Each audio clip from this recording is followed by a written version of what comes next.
Black Star Network is here. Hold no punches. I'm real revolutionary right now. Black power. Support this man, Black media. He makes sure that our stories are told. Thank you for being the voice of Black America, Roland. Stay black. I love y'all. All momentum we have now, we have to keep this going. The video looks phenomenal. See, this difference between Black Star Network and Black-owned media and something like CNN. You can't be Black-owned media and be scared. It's time to be smart. Bring your eyeballs home. You dig?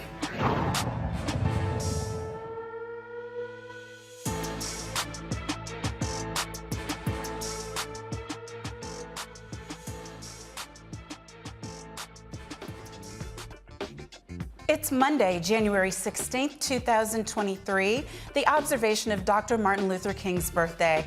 I am Monique Presley, legal analyst and host of Make It Make Sense with Monique Presley, filling in for Roland. Roland was in Kansas giving an MLK speech at Wichita State. Here's what's coming up on Roland Martin Unfiltered, streaming live on the Black Star Network. We will show you what President Joe Biden had to say here in Washington, D.C., and his historic speech on Sunday at Ebenezer Baptist Church about Dr. King. A Boston statue honoring Dr. Martin Luther King Jr. and his wife, Coretta, is causing controversy.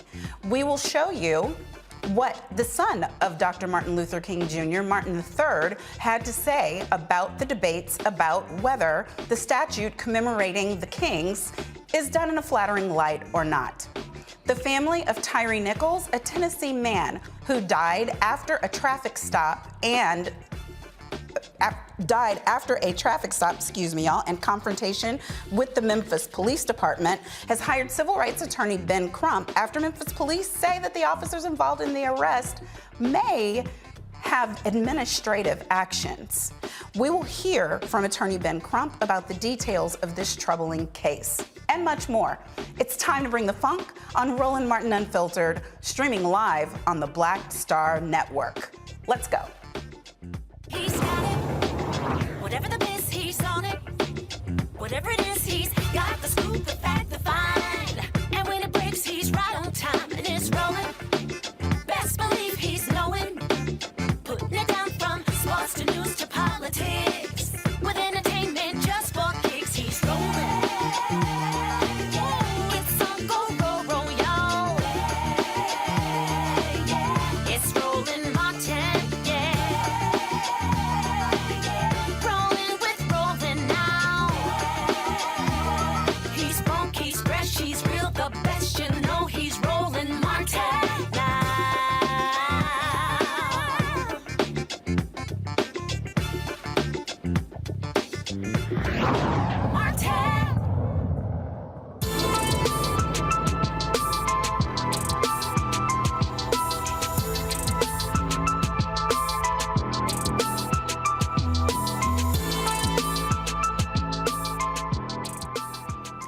President Joe Biden made history on Sunday by being the first sitting U.S. president to deliver an address during a Sunday service at the historic Ebenezer Baptist Church. Ebenezer's current pastor invited President Joe Biden and Pastor Senator Raphael Warnock to come to honor Dr. Martin Luther King Jr. President Biden urged Americans to remember Dr. King's fight for justice and racial equality and how far we have come, but still how far we have to go.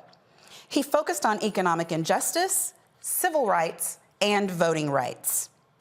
Ebenezer Baptist Church is a historic church that Dr. King served as co-pastor from 1960 until his assassination in 1968.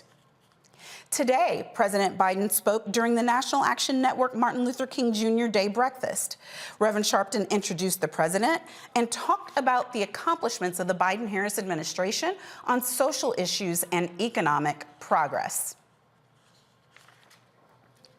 Joining me today is our panel, Dr. Omakamba Dibinga Sr., Professorial Lecturer, School of International Service, American University, Rebecca Carruthers, Vice President, Fair Elections Center, and Dr. Candace Matthews, Statewide Vice Chair, Texas Coalition of Black Democrats.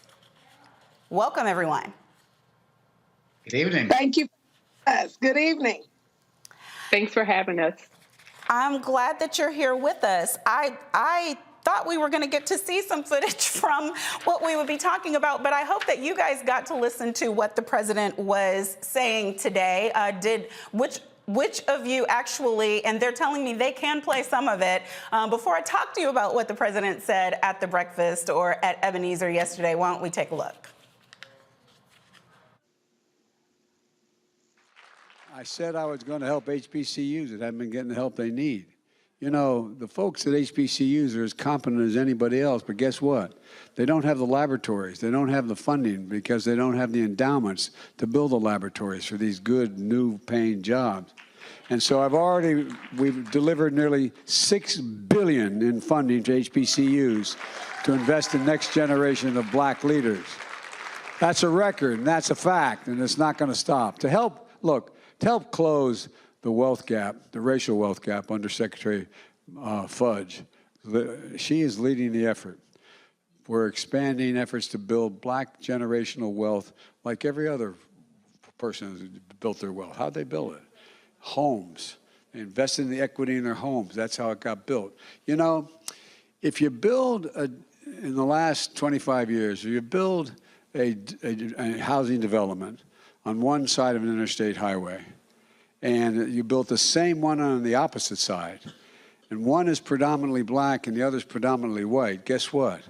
The value of the exact same home, built by the exact same builder, is more valuable on the white side of that highway than on the black side. That's a fact. So we're going to aggressively combat racial discrimination in housing, including working to restore the rule that says if a community gets a federal housing aid, it's not enough just to say it won't discriminate. It has to be meaningful, affirmative steps to overcome patterns of segregation and give everybody a fair shot that lives there. The same thing. And by the way, if you live in one of those neighborhoods and you have the same exact car I have in the other neighborhood, you pay more for your insurance than that side. No basis for it, none at all, other than you're black and I'm white. We're also working with leaders to strengthen programs to redress the negative impacts of redlining. One of the things I was a young county councilman, that's what almost lost me election, but I'm very proud of it, trying to take care of redlining and get rid of discrimination. We're launching a $1 billion pilot project funded by my bipartisan infrastructure law that Nancy made sure we got passed. Nance, thank you. We have to choose a community over chaos. Are we the people who are going to choose love over hate? These are the vital questions of our time and the reason why I'm here as your president. I believe Dr. King's life and legacy show us the way and we should pay attention. I really do. Dr. Martin Luther King was born in a nation where segregation was a tragic fact of life. He had every reason to believe, as others of his generation did, that history had already been written, that the division would be America's destiny. But he rejected that outcome. He heard Micah's command to do justice, love mercy, and walk humbly. And so often, when people hear about Dr. King, people think of his ministry and the movement were most about the epic struggle for civil rights and voting rights. But we do well to remember that his mission was something even deeper. It was spiritual. It was moral. The goal of the Southern Christian Leadership Conference, which Dr. King led, stated it clearly and boldly, and it must be repeated again now, to redeem the soul of America. I'm not joking. To redeem the soul of America. What is the soul of America? It's easy to say, but what is the soul of America? Well, the soul is the breath, the life, the essence of who we are. The soul makes us us. The soul of America is embodied in the sacred proposition that we're all created equal in the image of God. That was the sacred proposition for which Dr. King gave his life. It's a sacred proposition rooted in Scripture and enshrined in the Declaration of Independence. A sacred proposition he invoked on that day in 1963 when he told my generation about his dream. A dream in which we're all entitled to be treated with my father's favorite word, dignity and respect. A dream in which we all deserve liberty and justice. And it's still the task of our time to make that dream a reality because it's not there yet. We have to choose. We will be right back after this break to hear from our panel what they thought about the president's remarks yesterday and today. Happy MLK Day, everybody. Right back, Roland Martin Unfiltered on the Black Star Network.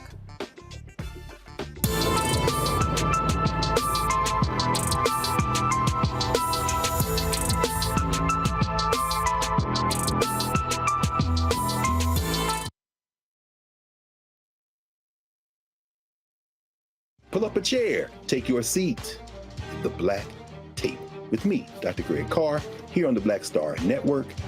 Every week, we'll take a deeper dive into the world we're living in. Join the conversation only on the Black Star Network.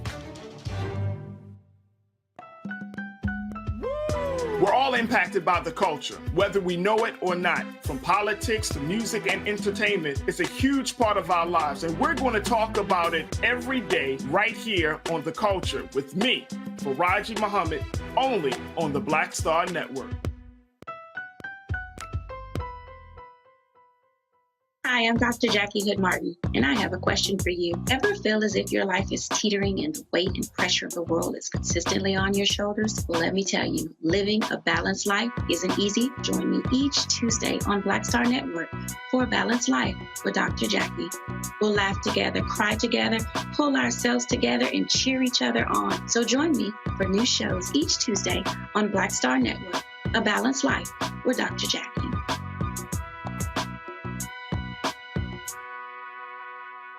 On the next Get Wealthy with me, Deborah Owens, America's Wealth Coach, we're talking about the difficulty of being able to acquire wealth for Black Americans. My guest, Emily Flitter, is the author of The White Wall: How Big Finance is Bankrupting Black Americans. The bad stuff that you feel when you're dealing with the financial services industry is not your fault. It's not your fault, and you don't deserve to be treated like this. That's right here on Get Wealthy, only on Black Star Network.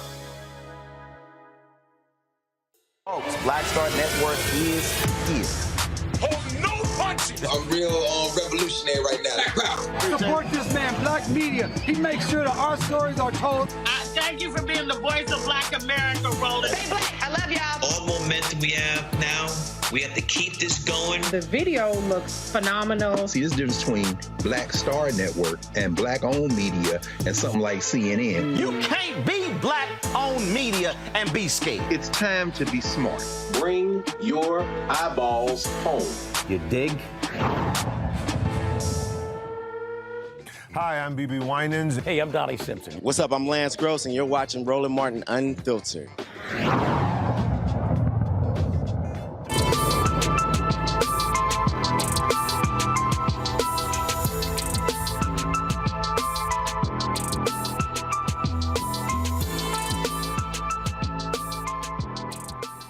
Across the nation, people celebrated the incredible life of Dr. Martin Luther King, Jr. In the 53 years since his 1968 assassination, we have progressed on social issues, but have lagged on economic justice. Economic injustice was one of the final issues Dr. King was striving toward and leading the movement toward when he was murdered in 1968. His speaking on the issue of progress in the northern cities versus the southern cities was a key principle of the next phase, or what he called the next phase of the mission for the movement. Dr. King also addressed the issue in his 1967 Three Evils of Society speech, stating, The problems of racial injustice and economic injustice cannot be solved without a radical redistribution of political and economic power. In the past 47 years, the racial wealth gap has increased. In 1968, the median black household had 9.4% of the wealth of the median white family. By 2016, that ratio had fallen to 8.7%. To discuss where Black Americans are in economic progress and to discuss even what this administration is doing about it, let's go to my panel. Welcome, everyone. Hey. Thank you. Hello. Hello. Happy MLK Day, everybody. Happy MLK Day to you, sister. So first, Dr. Dibinga, any thoughts about what you heard from the president, either from the remarks that he gave today at the NAN Public Policy Forum or from the remarks yesterday, the historic sermonic remarks at the Ebenezer Baptist Church? It occurred to me listening today principally that he really was going down line by line the things that this administration has done that were in keeping with the mission of Dr. King during his life. Yeah, most definitely. And one of the things I just have to give the president credit. I mean, he's putting his money where his mouth is. Countless times on this show, Roland Martin has taken a good 20, 30 minutes sometimes to break down what this administration has done for specifically HBCUs, because people wanted to put information out there that Trump has done more than Obama and so on and so forth. And now that Biden and his administration are speaking to this at a higher level and speaking to it directly, they need to do that. And we have to be honest, this is not the same Biden of 30, 40, 50 years ago. He said when he was inaugurated that he's not going to turn his back on the Black community. And of course, we continue to challenge him and push him in areas that we feel he needs to be pushed on. But he has come through. Justice Ketanji Brown Jackson, the HBCU funds, the monies that's going out in the COVID relief and making sure that some of those disparities are being taken care of. Pete Buttigieg, Secretary of Transportation, has spoken directly to the systemic racism. You know, this past weekend, I was listening to an interview with the great Nikole Hannah-Jones, and she was talking about how she's mixed. And growing up in I believe, Waterloo, Iowa, where she would see that the Black side of her family was working class and busting their behinds to work hard, and the white side of her family were busting their behinds and working equally as hard. But what they were able to both achieve and have was just not the same. And that was when she started to realize at a young age that there were structural problems in our society that were preventing Black people from being able to get to the same level as white people. And Biden spoke on that directly. And quite honestly, lastly, let's just be clear. Dr. King also spoke on that when he talked about redistribution. He also talked about in many of his speeches about the need for reparations, even though those terms weren't used. So when other people like Republicans and other people don't know his story, only want to talk about the color of skin and content of character because that's the only quote they know, Dr. King was a revolutionary who was for Black empowerment and improvement in every way, shape, and form. And Biden's administration has been on that path. Still more to do, but they have definitely been on that path, and I feel like they should be commended for it. Absolutely. One of the things that struck me, Rebecca, was how big of a deal it is to have the person who holds the highest office in this country and the leader of the free world saying something like in a publicly covered address that the White House is covering by live stream, saying that just by virtue of living on a Black side of a highway as opposed to a white side, your property value is lower. Your gas is higher. I mean, these were things that couldn't even be acknowledged, or they wouldn't acknowledge publicly, never mind do something about them.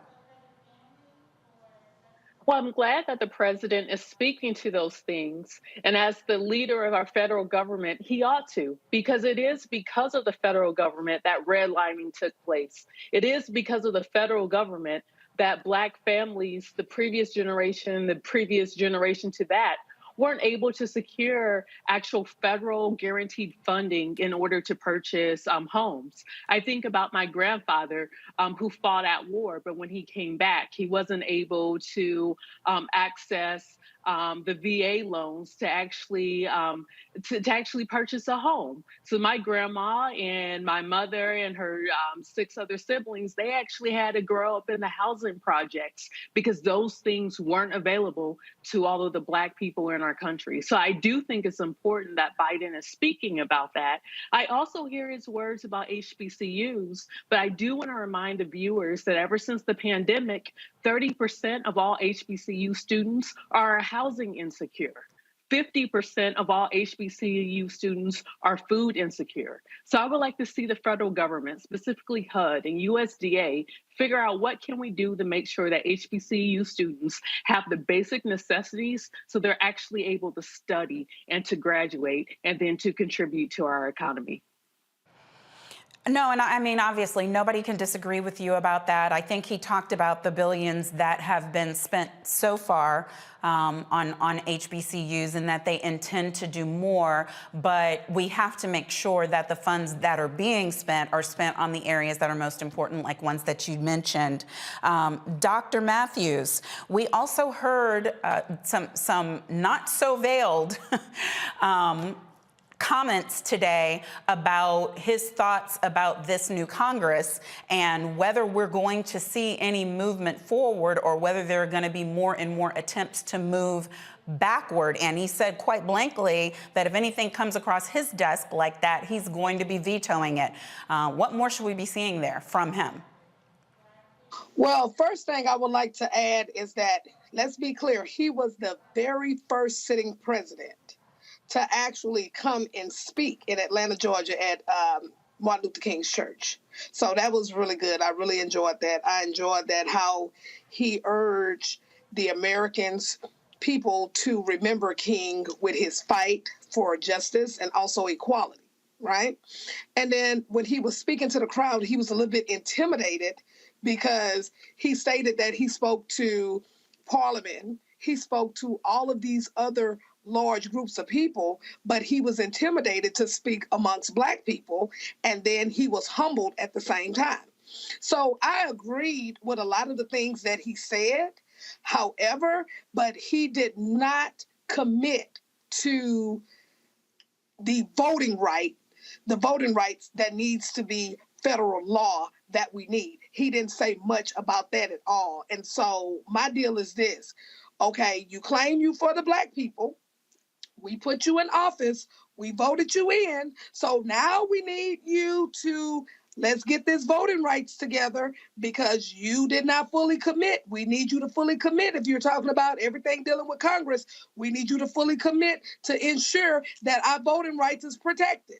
What does that mean? Because he said that we needed absolutely for the John Lewis Voting Rights Act and for the Freedom to Vote Act to be passed by the legislature. But what do you mean by fully commit? Because in his speech, he did not fully commit that that was what he was going to do. And so that's what raised the red flag. He can't do it. I mean, the Congress has to do it, and he called on them directly in the speech today. He talked about what he could do concerning the George Floyd Justice and Policing Act, what he could do about other things, but where voting is concerned, he called on them to get the job done and pass that legislation. I'm not really sure what else the administration can do there except for call on the Congress to do what it is uniquely their job to do. Well, the only thing, like I said, is that was the only thing that rung a bell with me. But anything else, he was dead on. I was completely in correlation with him. I just really need him to really put some fire under his belt to ensure that our voting rights is protected. And that's kind of where I am with that. Dr. Dibinga, one thing that's interesting to me that you touched upon is people always are talking about the Dr. King who had a dream. And the Dr. King who gave the speech at the Lincoln Memorial, and even my daughter earlier this week, you know, fully aware of all of the racism and the white supremacy and all of the things that are going on, started kind of teasing about the little Black children and the little white children sitting next to each other at her school. Oh, the dream is realized. And we had quite the heated round about her sarcasm, but I didn't miss her point. But that is because people try to leave Dr. King in 1963 at the Lincoln Memorial And I would dare say it's not 1963 at the Lincoln Memorial that even got him killed.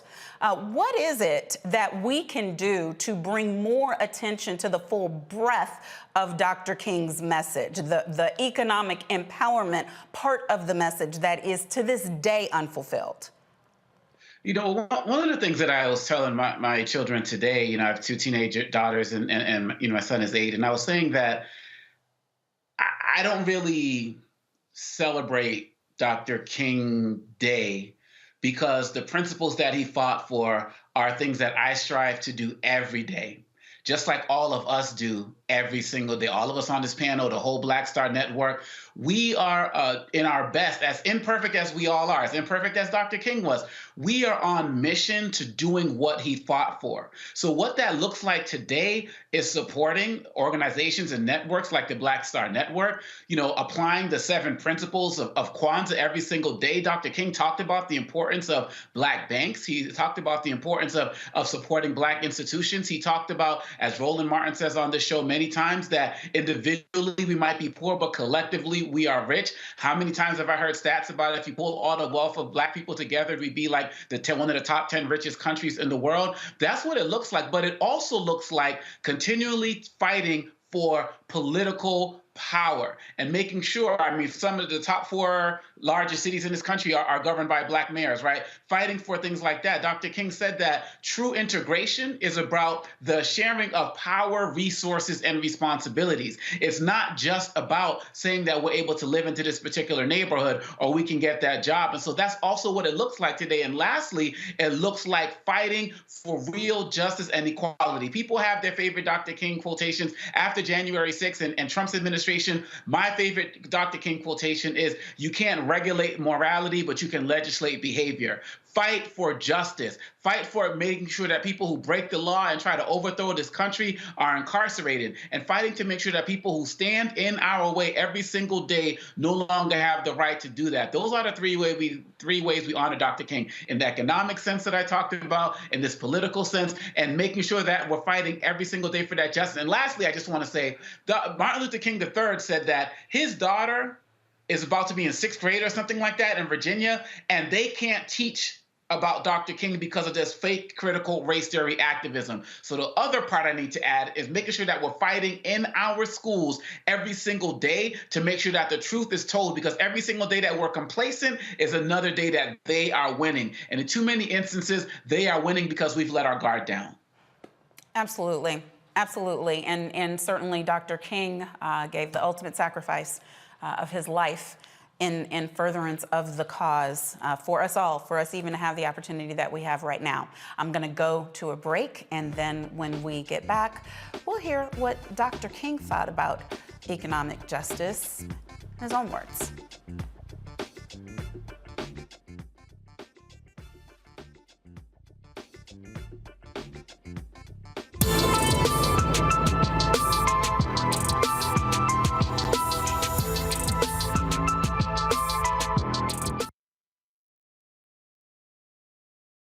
Pull up a chair, take your seat at the Black Table with me, Dr. Greg Carr, here on the Black Star Network.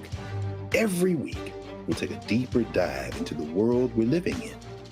Join the conversation only on the Black Star Network. Hatred on the streets, a horrific scene, a white nationalist rally that descended into deadly violence. White people are losing their damn minds. As an angry pro-Trump mob storms the U.S. Capitol, we've seen We're about to see the rise of what I call white minority resistance. We have seen white folks in this country who simply cannot tolerate black folks voting. I think what we're seeing is the inevitable result of violent denial. This is part of American history. Every time that people of color have made progress, whether real or symbolic, there has been what Carol Anderson at Emory University calls white rage as a backlash. This is the rise of the Proud Boys and the Boogaloo Boys. America, there's going to be more of this. Here's all the Proud Boys, Dave. This country is getting increasingly racist in its behaviors and its attitudes because of the fear of white people. The fear that they're taking our jobs, they're taking our resources, they're taking our women. This is white fear.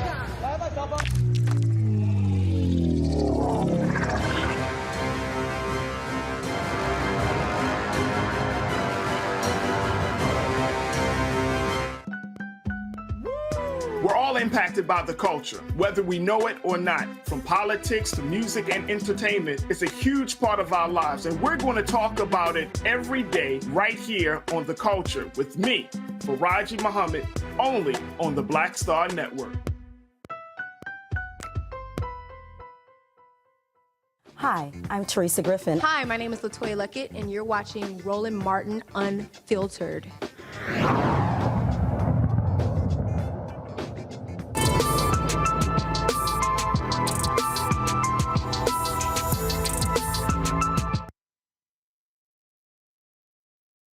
Absolutely necessary. The other thing is that America freed the slaves in 1863 through the Emancipation Proclamation of Abraham Lincoln, but gave the slaves no land or nothing in reality, and as a matter of fact, to get started on. At the same time, America was giving away millions of acres of land in the West and the Midwest, which meant that there was a willingness to give the white peasants from Europe an economic base. And yet it refused to give its black peasants from Africa, who came here involuntarily in chains and had worked free for 244 years, any kind of economic base. And so emancipation for the Negro was really freedom to hunger. It was freedom to the winds and rains of heaven. It was freedom without food to eat or land to cultivate, and therefore it was freedom and famine at the same time. And when white Americans tell the Negro to lift himself by his own bootstraps, they don't look over the legacy of slavery and segregation. I believe we ought to do all we can and seek to lift ourselves by our own bootstraps, but it's a cruel jest to say to a bootless man that he ought to lift himself by his own bootstraps. And many Negroes, by the thousands and millions, have been left bootless as a result of all of these years of oppression and as a result of a society that deliberately made his color a stigma and something worthless and degrading.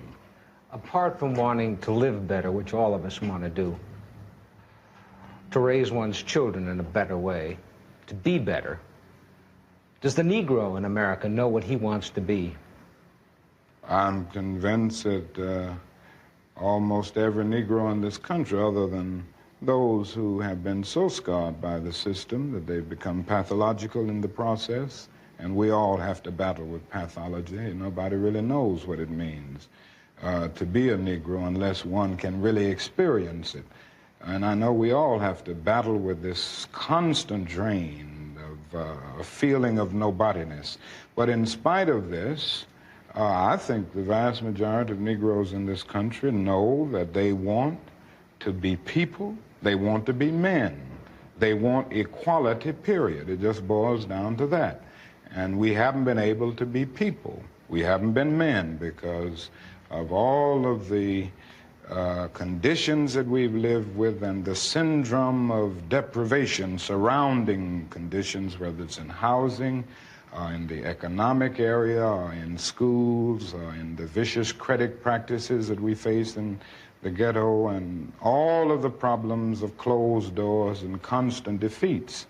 But in spite of all this, I think we all know, basically, that we want to be men. We want to be persons judged not on the basis of the color of our skin, but on the basis of the content of our character.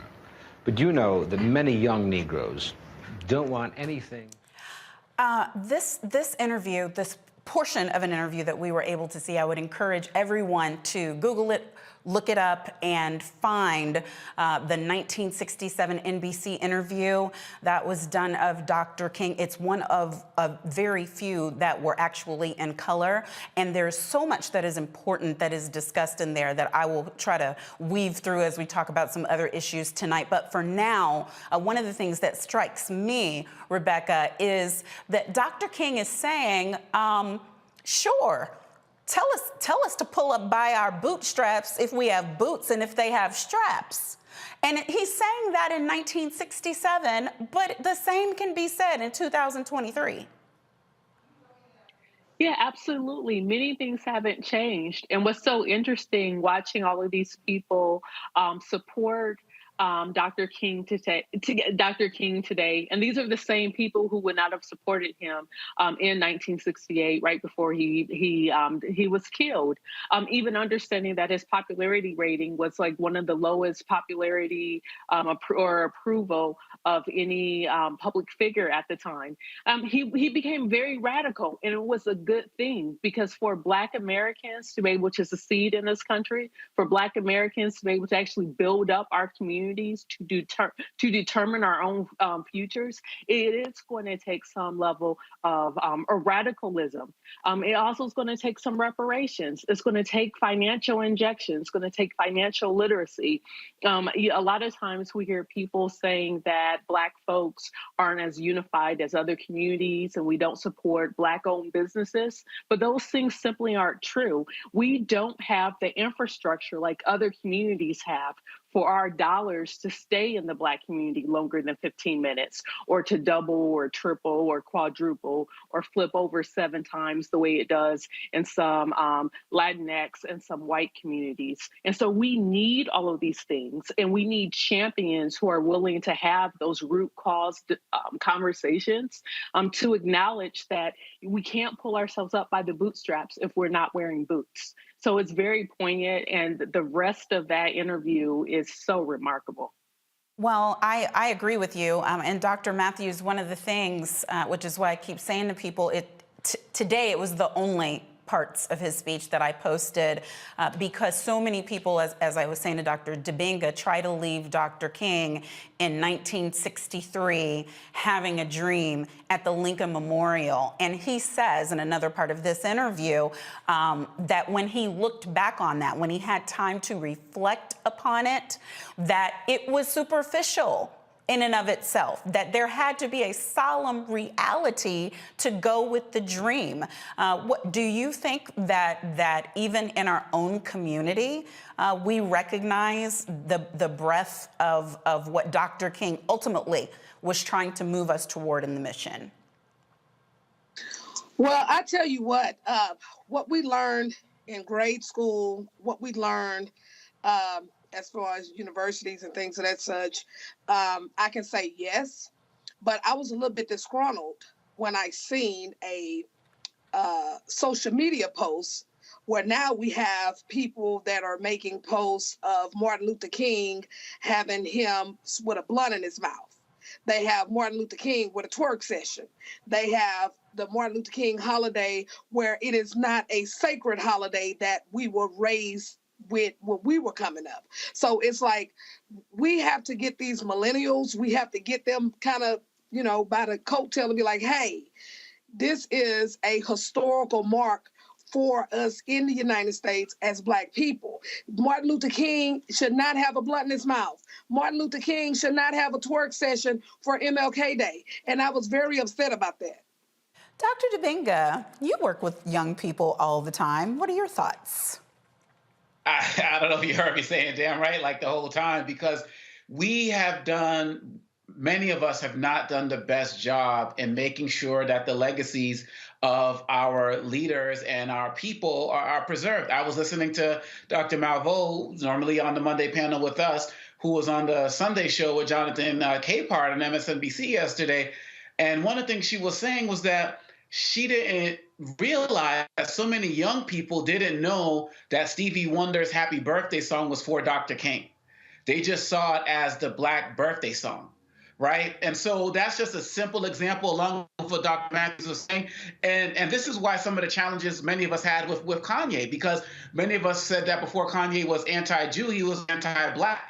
And he kept getting, in my opinion, got continual passes for the things he was saying about the Black community. And many of our entertainers, we give them passes for things that they say about us. And my hope is that we'll finally get to this point where we will start to do what Dr. Matthews is talking about, do what the Black Star Network does on a regular basis, what all of us do here on a regular basis, and start to magnify it tenfold, 100-fold, and really go back and grab our children and make sure, and some of our adults, to keep it real, to make sure they understand the legacy. Because again, like I said in the last segment, when we let our guard down, we are losing, because in lieu of us not doing what we're supposed to do, these school systems are actively removing Dr. King and other leaders and activists and movements and stories from the curricula, from the history books. And we already knew that we weren't getting enough as it is. One of the reasons I don't watch mainstream media on Dr. King's holiday is because I'm reminded of how they just taught me as how he was this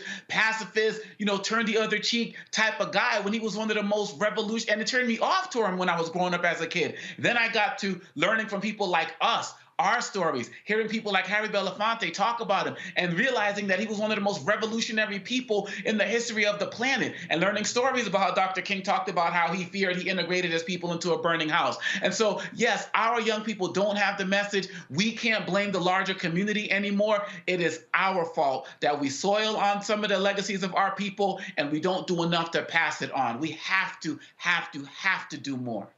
Right, and I guess that would be my point. I don't know about grabbing their coattails. I don't know about grabbing their throats. I don't know about grabbing them, period. I know about sitting down in community and teaching them. I know that we need to be sharing with them. I understand the history of civil rights because my grandparents took time to teach it. My parents took time to share the lessons. So what I feel about voting, what I feel about community, what I feel about civil rights, it all was because in our family nuclear community and in our larger community, part of the responsibility of adulting for them was making sure that we knew. And so I feel, if anything, it's like my generation that has a responsibility to ensure that we are doing the same thing.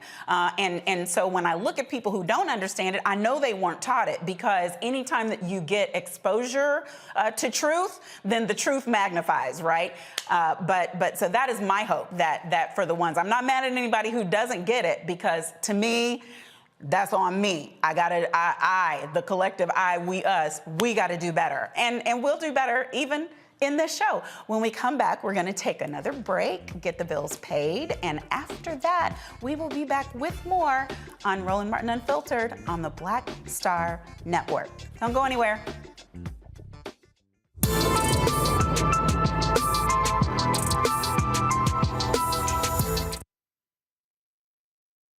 On the next Get Wealthy with me, Deborah Owens, America's Wealth Coach, we're talking about the difficulty of being able to acquire wealth for Black Americans. My guest, Emily Flitter, is the author of The White Wall: How Big Finance is Bankrupting Black Americans. The bad stuff that you feel when you're dealing with the financial services industry is not your fault. It's not your fault, and you don't deserve to be treated like this. That's right here on Get Wealthy, only on Black Star Network.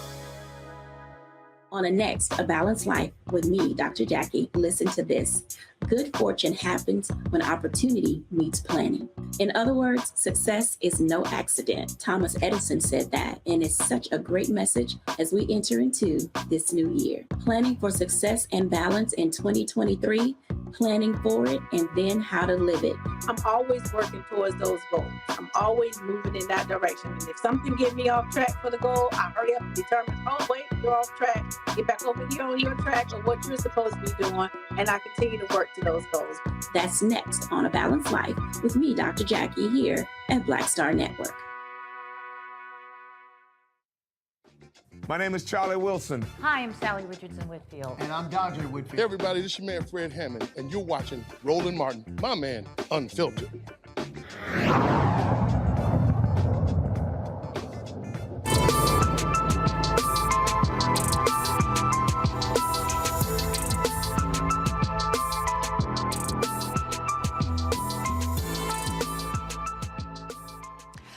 A Boston statue honoring Dr. Martin Luther King Jr. and his wife, Coretta Scott King, has sparked a debate about whether the commemoration of the Kings is flattering or not.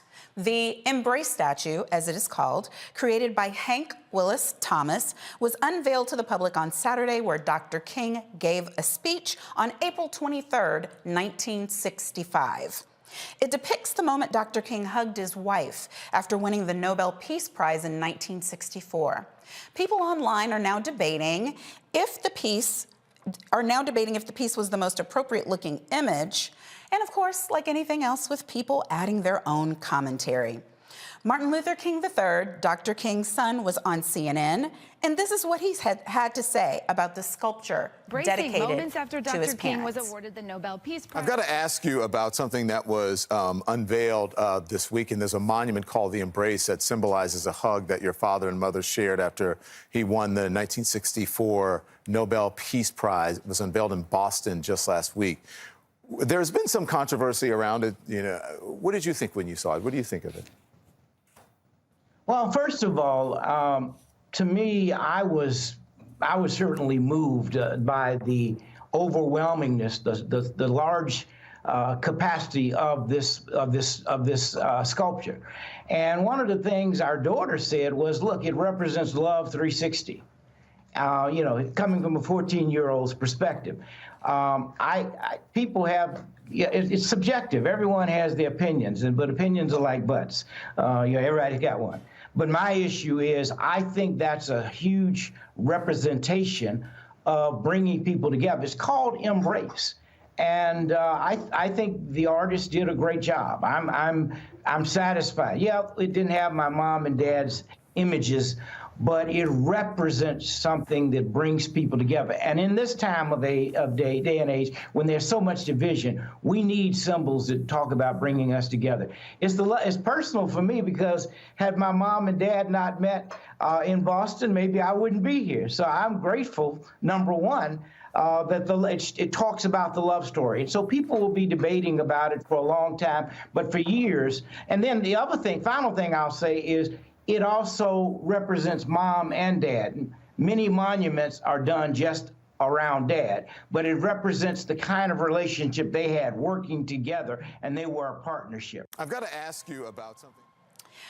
Rebecca, why are people so petty? You know, I would have liked to see the images of Dr. King and Mrs. King, because I would have really loved to see Black love at that scale. It would have been something, I think, that would have taken it to the next level. But overall, the Embrace is about love. It's about two people who are rooted together, who were going through similar things. She was there for him, there with him. And she was one of the few people on the planet who understood what he was going through, what he was fighting for, what his blood, sweat, and tears were all about. So I do like the idea of it, but I would have loved to see a little bit more of that Black love imagery. Right, and I get that, but I mean, it's art, you know, and it's commissioned and it's through the view of the artist. Dr. Dominga, any thoughts? I agree with Rebecca, but yeah, absolutely. I see it on both sides. I mean, it's definitely art. It's definitely beautiful. And I do feel like, particularly, no one fought harder for us to have Dr. King's holiday than Coretta Scott King. And so I definitely would have been happy to see. I want to see more Black women's faces on statues and Black men's faces on statues. But so it's not a either or for me, or it's like a both and, right? I'm happy that it's there. Boston's my hometown, so I really appreciate what they're doing to honor Dr. King and Coretta Scott King. I'm very interested. Next time I go up there, I would love to see what the plaque says. You know, I hope people are stopping to read it. But I'm with you as well. It's like we need to do as much possible to honor our ancestors and what they have done. And so we can go, I feel like we can have a conversation. Even Martin Luther King III said that, you know, it would have been nice to see, but at the end of the day, when it comes to how we're honored in terms of picturesque representations, it's slim pickings, you know? So I'm glad that it's there overall. And I think that we can wish for something, sort of like Rebecca was saying, but in a way that goes to what you're saying, Monique, that's not petty and degrading. Why is that up there? Oh, that's just, and then people are trying to sexualize it and turn it into like a thigh and all of this other type of stuff. That just goes to what Dr. Matthews was saying in the last segment. It's just disrespectful. And, you know, you could want a little bit more, but we should be happy that Black people are being honored in the way that they are, particularly in one of the cities that was one of the most racist during the Civil Rights Movement before and kind of since. Right, and Dr. Matthews, to your earlier point, one of the things that struck me that I actually loved about this being used to commemorate the winning of the Nobel Prize is that Dr. King himself, in winning, said that it was not a win just for him. You know, it was a win for the movement. He dispersed the money to all different parts of the movement, and he certainly didn't do anything in terms of winning without his mate. And I think that that partnership is what, that love partnership, as Martin III said, is what is on display here. What are your thoughts? Well, I'm going to tell you what we said here in Texas. That ain't nothing but a bunch of bullshit. Because I got to keep it real on this. It needed to have the exact replica of Martin Luther King and his wife. Because we need more Black statues. We need more images of Black transformation. And that's not what I'm seeing here. And I really don't like it at all. Because why don't we pay for them then? I mean, if we need more of them, because I've heard, I see people saying it, and we've had an agreement on the panel that we would like to see more Black women, see more Black men and women in love. But I mean, the dollars are in our community to be able to get that done. So why don't we? Well, I don't have an issue with that because money is not an issue with me. But my issue is this. Well, no, I'm saying to commission the artwork and to do the statues like the way everybody came together for the statue that's here in D.C. I agree with that. But my deal is this again. I agree with the message that they're trying to do, but I don't agree with them not putting the exact replica of Martin Luther King and his wife, because what that shows, that is the very essence of the Black community. That is the very essence with the Black man and the Black woman. And that's what needs to be shown. And that's what I agree with, and I'm sticking to it. Because like I said, in Texas, we said that's nothing but a bunch of bullshit. They need to have both of them on there. Okay. Well, as Roland always says, and I will echo, you know, we are responsible. We have to pay for our own freedom. And so if we want to see more of something, then I know that the same money that's in the community that we get everything else done with, we can get this done with. But for now, we're going to a break. And when we come back, there will be more Roland Martin Unfiltered on the Wackstar Network.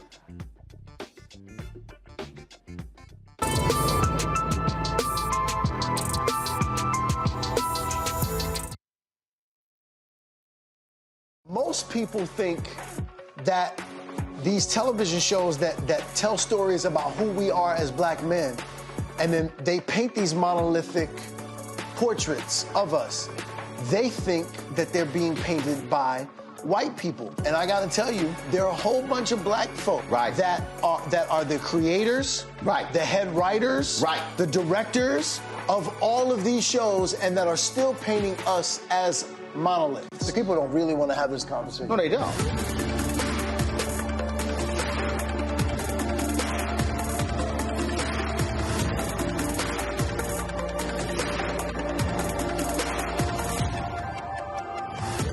When you talk about Blackness and what happens in Black culture, we're about covering these things that matter to us, speaking to our issues and concerns. This is a genuine people-powered movement. There's a lot of stuff that we're not getting. You get it, and you spread the word. We wish to plead our own cause. Too long have others spoken for us. We cannot tell our own story if we can't pay for it. This is about covering us. Invest in Black-owned media. Your dollars matter. We don't have to keep asking them to cover our stuff. So please support us in what we do, folks. We want to hit 2,000 people, $50 this month, raise $100,000. We're behind 100,000, so we want to hit that. Y'all money makes this possible. Checks and money orders go to P.O. Box 57196, Washington, D.C. 20037-0196. The Cash App is $RM Unfiltered. PayPal is R Martin Unfiltered. Venmo is RM Unfiltered. Zelle is roland@rolandsmartin.com. Hello, everyone. It's Kiara Sheard. Hey, I'm Taj. I'm Coco. And I'm Lily. And we're SWV. What's up, y'all? It's Ryan Destiny, and you're watching Roland Martin Unfiltered.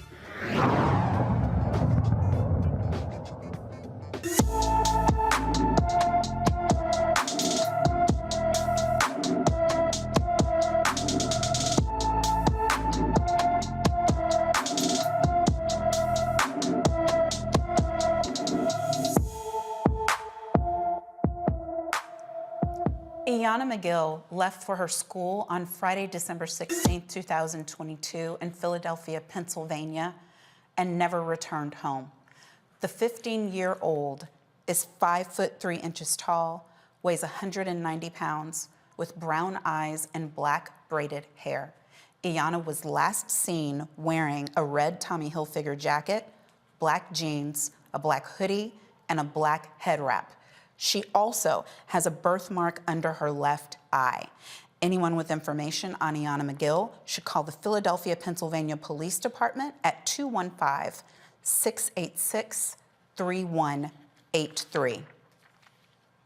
It's been discovered a Louisiana sheriff has been unlawfully destroying its deputies' disciplinary records for at least 10 years.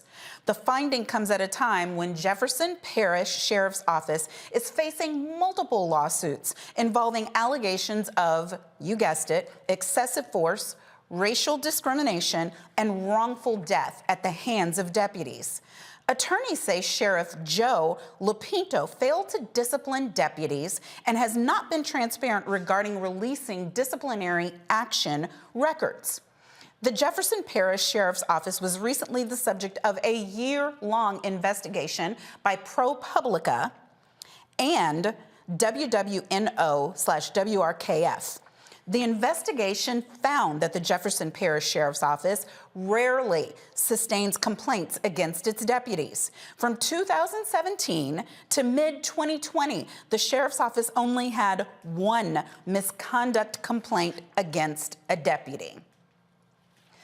A second Arizona grand jury declines to indict a former Tucson police officer who shot and killed a shoplifting suspect in a motorized wheelchair.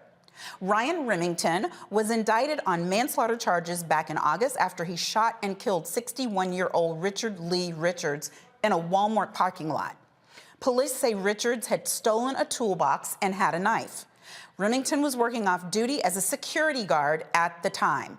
Defense attorneys challenged the indictment, arguing prosecutors presented misleading statements to the first grand jury. A judge granted their request to bring the case to a grand jury for a second time, who opted not to indict him.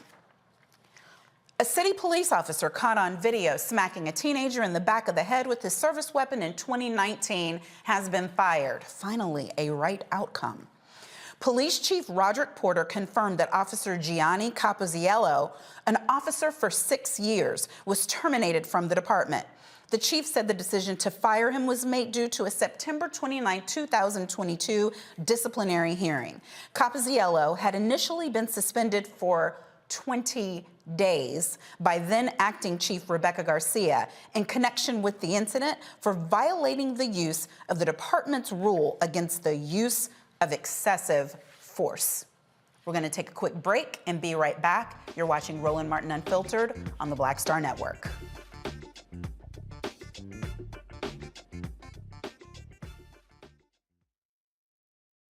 Pull up a chair, take your seat. The Black Tape with me, Dr. Greg Carr, here on the Black Star Network. Every week, we'll take a deeper dive into the world we're living in. Join the conversation only on the Black Star Network. I'm Deborah Owens, America's Wealth Coach, and my new show, Get Wealthy, focuses on the things that your financial advisor and bank isn't telling you, but you absolutely need to know. So watch Get Wealthy on the Black Star Network.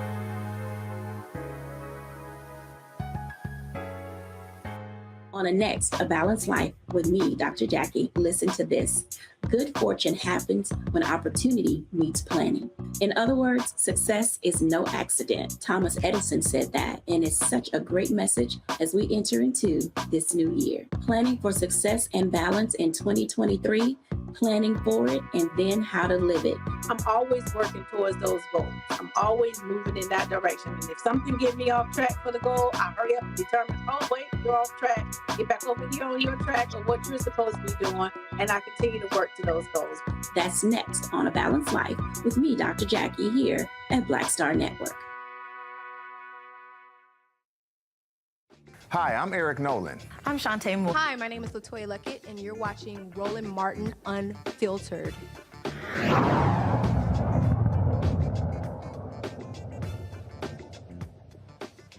A video is going viral on TikTok of a Virginia driver exposing a cop's record of racial profiling. Charlotte Carter calls out a Chesterfield, Virginia officer she refers to as Mr. Scott for ticketing mostly Black people while on duty. The October Community Police Act report confirms that Black and Latino people made up over 40% of all drivers stopped. Carter says she was pulled over as an act of intimidation for videos she posted to social media discussing alleged corruption inside local law enforcement.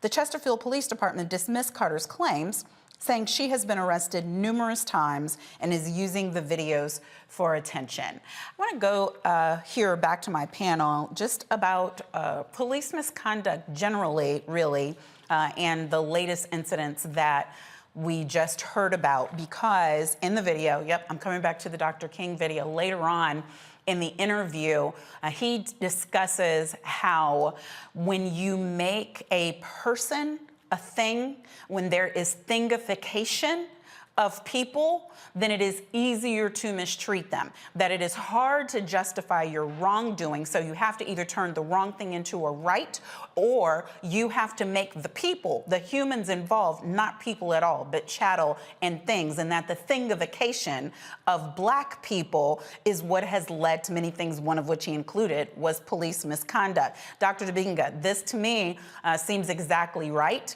And every time we discuss this on Roland's show, I talk about the dehumanization of Black people and how, as long as police are out there not seeing people as people, it will continue.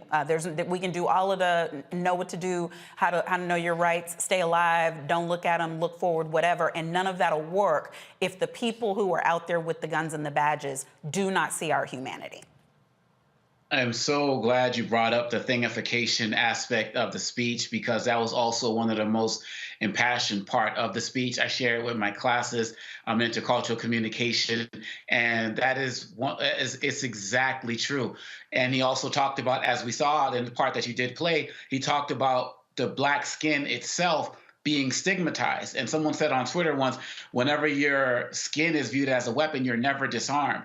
And so when you add that with thingification, people constantly looking at us as objects, it makes it easier to have stories like this happen. It makes it easier to have stories of Black people who are unarmed, being shot, being murdered, and making advertisements on nightly news. We got the video, Laquan McDonald at 6 p.m. We got the video, Sandra Bland. Like they promote these things, but they don't do that for other communities, because when they see us, they don't see us as human beings. And so when you look at, but when we talk about it, we're talking about these situations because they're our family members. And many of us have lived through it in some way, shape, or form, either through direct experience, experience of our own family, or experiences in our community. So it's a different type of appreciation or respect. And I will also say that going to the segments that you've shown, going back to the last break about the Louisiana sheriff not reporting statistics, we have to also understand that we live in a society where 88%, according to the FBI, of police departments across the country do not report hate crimes. And it's been declining for about 3 years. So really, at the end of the day, what's happening with that Louisiana sheriff is happening all across the country, where they're getting rid of information or failing to report it because they don't see what's happening to us as well as other communities as important. And that's why we have to keep fighting for the George Floyd Police Act, because some of the things that are in that bill would remedy some of the things that are happening as it relates to police being fired and not being able to go down the street and get hired again, making sure that the proper statistics are being kept across these departments, and making sure that when officers like that Louisiana sheriff are doing what they're doing, they are also penalized. Like Dr. King said, you can't regulate morality, but you can legislate behavior. They need to be fired, locked up. I have actually a follow-up question with you about that, Dr. Dibinga, because as one thing that I'm proud of, I'm sure I've mentioned when we've been on the show together before, is you taught my children. So I have confidence in what you can share with us, but I am concerned when you were talking about the videos, right? And how we're seeing them and we're seeing us killed. And it's like a game. It's like sport. I am concerned that the very thing that many in civil rights circles and in movement circles believe is necessary and are probably correct is necessary for the masses to actually believe something. It's that same thing now that is traumatizing us and further dehumanizing us, even in our own communities. What solutions can you offer for that? Well, one of the things we have to understand is that this is part of America's history. I mean, this is a country that actively mailed postcards of lynchings, and they were sent to people having these picnics at these lynchings that people brought their children to, and they would send them out on postcards that were mailed by the United States Postal Service to different places. That this was just a regular thing to do, like you're going to a parade for a team that just won a championship or something. What we have to do is we have to actively fight for these videos and things to not be shown on loop. You can go on YouTube right now and make a playlist of unarmed shootings of Black people. And we have to call for that. And again, Dr. Matthews is just so on point on this when she talked about Dr. King with a blunt. We also have to start demanding it in our own spaces, to World Star and all of these places not putting up these videos. We have to start as we demand that they treat us with more dignity in how they show these videos. We have to start doing it ourselves, because remember a couple of years ago, and I believe in Virginia, where a white woman got killed. She was broadcasting live on television, and every news station said, out of respect to our family, out of respect to her family, we're not going to show the killing. But the man who shot her was a Black man, and after he killed himself, they showed a picture of him being placed into the ambulance. So there's a double standard as it relates to the seeing of Black death. We have to start demanding that. At the end of the day, this is re-traumatizing our community. Harvard and other places have done research that whenever these videos are shown, there's a community effect of trauma. I talk about this in my upcoming book, Lies About Black People, as well. If we want to get rid of the thingification that Dr. King talked about, then we have to demand that the media stop thingifying us. Yeah, and Rebecca, I hear and I echo everything that Dr. Dibinga is saying, but the other thing that I know is true, that I'm sure one of our guests, if he was allowed to talk about it, Dr. Ben Crump, Attorney Ben Crump, would say is if there had been no video where George Floyd was concerned, nobody would have believed it. So how do we ride the ride in the middle, Rebecca? So there's just so much to unpack here. I mean, there's everything for, I do understand about community trauma, and that adds on to all the other trauma that we have as a Black community, regardless at what point in American history we came to this country. We have a lot of trauma, right?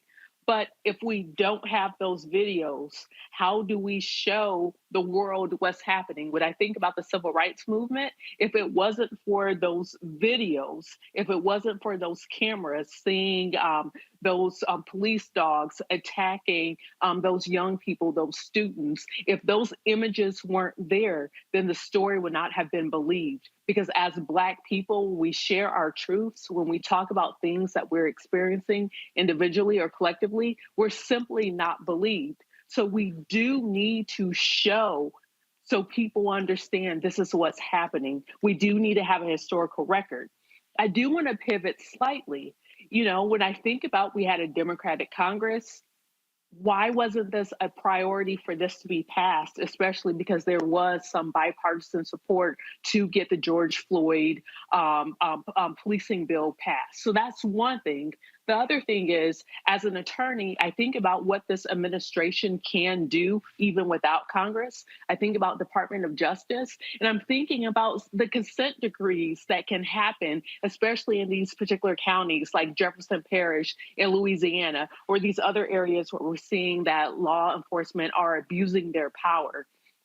And then finally, we always hear, oh, it's just a few bad apples. At some point, we have to acknowledge that even the concept of policing in America isn't rooted in public safety. Even the term protect and serve isn't protect and serve the community, it's protect and serve the Constitution, protect and serve the state. So at some point, we have to acknowledge that the state, that government, that our institutions are anti-Black, and that's what we see that's being carried out by, unfortunately, many law enforcement agencies across the country.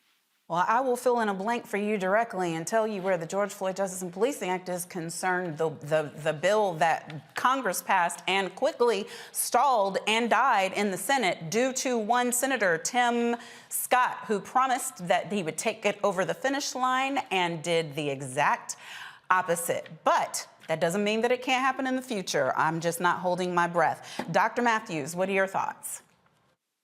Well, you know, in Texas, we even tried to do legislation for the George Floyd Act in Texas. And so, you know, Texas and Louisiana is like right next door to each other. So I've actually been to Jefferson Parish. I already know how they rock down now. And how they rock, it is completely just out of the scope. One thing is that the governor of Louisiana, because what that sheriff done is against the law. When he's turned around and he's forging and tampering with that data. The governor of Louisiana needs to do an executive order and remove him as sheriff and put in a temporary sheriff until it's time for that election.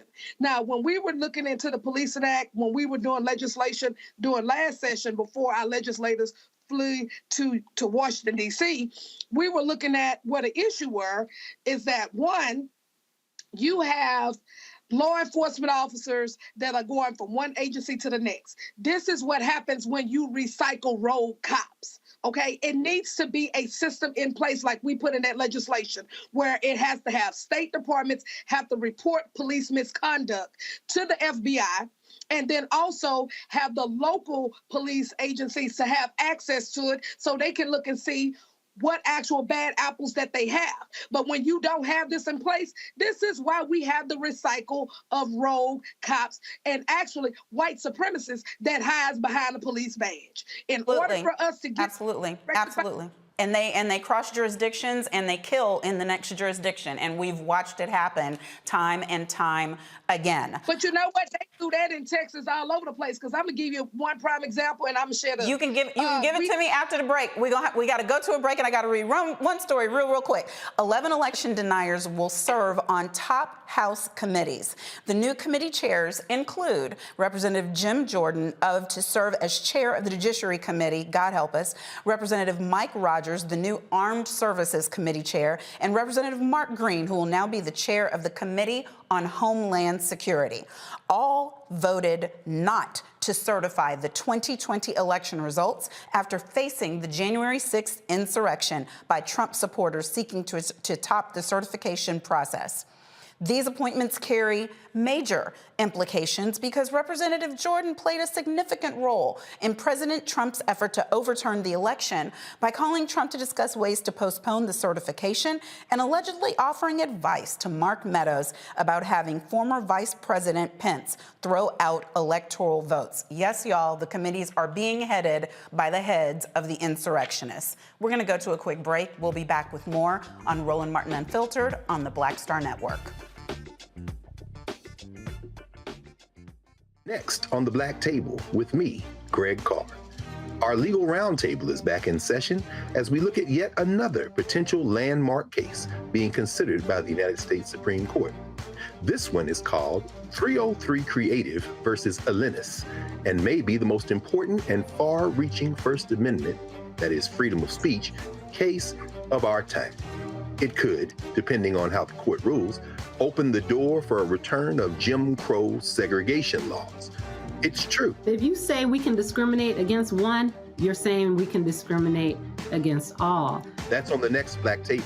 Don't miss it, right here on the Black Star Network.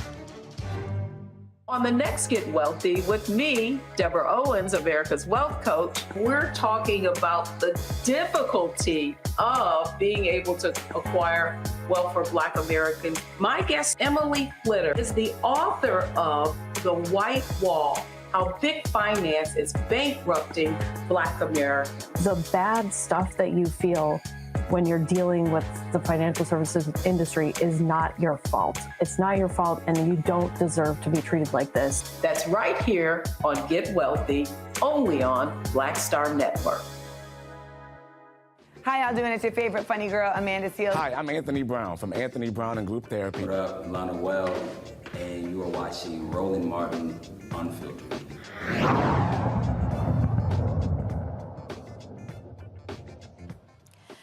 This week, the U.S. will hit its debt limit again if congressional lawmakers don't take steps to avoid it. Thursday is the deadline for Congress to reach its statutory debt limit. Treasury Secretary Janet Yellen wrote a letter to House Speaker Kevin McCarthy. I feel like I'm just going to vomit a little bit in my mouth saying that, to suspend or increase the debt limit. In the letter, Yellen stated that it's, quote, critical that Congress act in a timely manner to increase or suspend the debt limit. A default on Treasury bonds would cause the U.S. economy to slide into another Great Recession. If the U.S. defaults, Moody's is projecting a 4% decline in gross domestic product and the loss of nearly 6 million jobs. I want to go to my panel on this.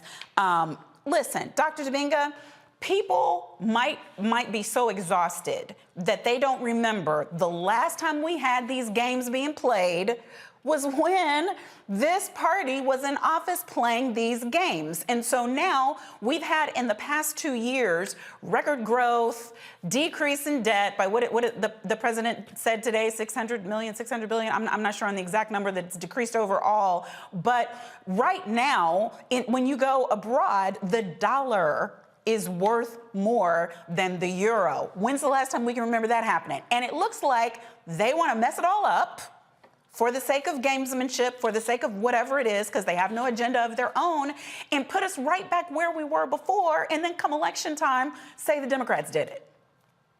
Absolutely. This is why I said that we can't have a 2-year anniversary, or some people, should have been termed commemoration of the insurrection, because the insurrection is ongoing. And as you said before we went into the break, 11 people who denied the election are now running these committees right now. And the Republican Party is being led by one person who's on alleged sex trafficking, Matt Gaetz, another person who says QAnon people are her people, Marjorie Taylor Greene, and believes in Jewish space lasers, and George Santos, if that's his real name, who from everything from stealing out his mama's purse as an adult to lying about every other aspect of his life. These are the representatives of the party, and they are not leaders. They are anarchists. They want to destroy this country. They fought for weeks or days to find out who's going to be the Speaker of the House, just to find out who's going to have the right to go against Hunter Biden, where they had no words for what Jared Kushner was doing while he was actually in the White House. Hunter Biden never served a day in his life in the executive office.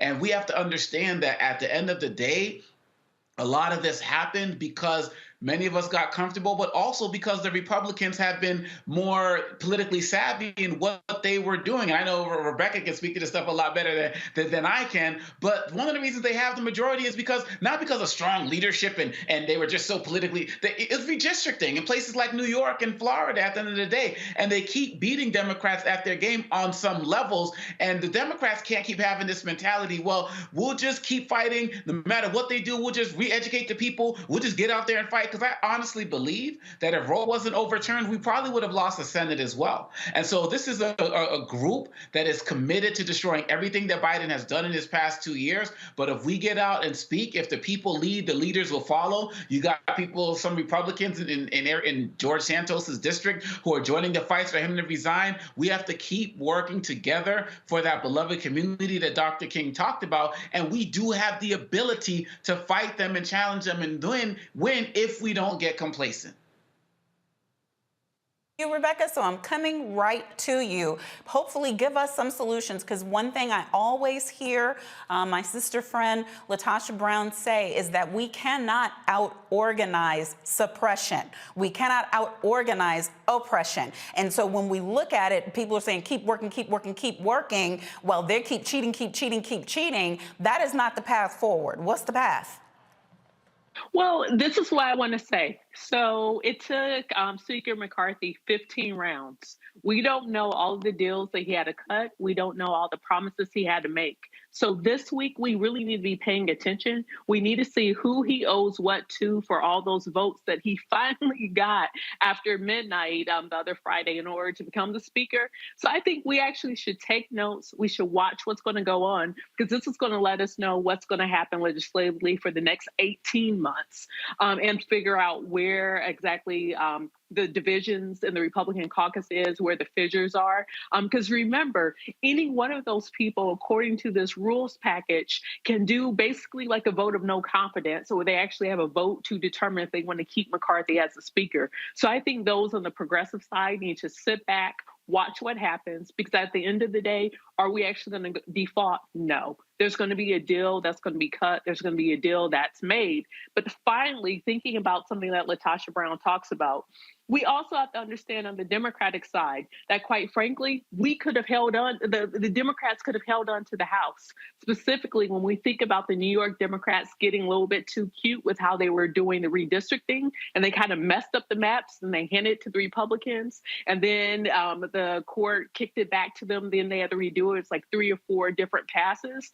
If those things didn't happen, if we didn't have the D-Trip chair actually decide that he was going to go into a minority-held district and push that person out, so that person could not have, so that person potentially would have beat Sean in the primary. If all those things didn't happen, the makeup of the House will look markedly different, and it could actually be just a bare Democratic majority there. So we can't out-organize this, but we do have to strategize.